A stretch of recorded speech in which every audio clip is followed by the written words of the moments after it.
This Trump shutdown was completely avoidable.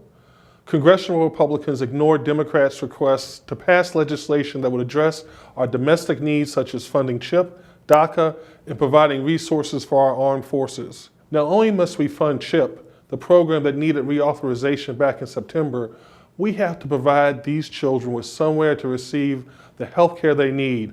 Funding for community health centers and rural hospitals must be included in this legislation. Instead of working in a bipartisan fashion since the 2018 fiscal year began 112 days ago, congressional Republicans spent all of their time, energy, and votes on tax breaks for the corporations and the wealthiest Americans. Now, they refuse to prioritize consideration of children's health needs, dreamers, or even complete a budget. This Trump shutdown is not going to help anyone in my district. Not the VA hospitals, not the Social Security offices, not the military bases, not the community health centers.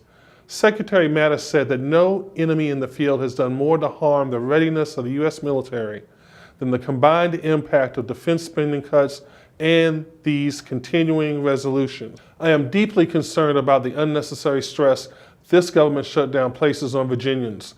We need to see an immediate end to this Trump chaos.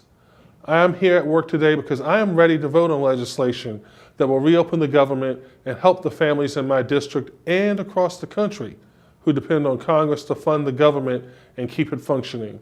Government is in place to help people. The government should be open and work to make lives better, not hurt people and cause stress. My colleagues and I are working hard to put an end to the Trump shutdown, just like we tried to keep it from happening in the first place.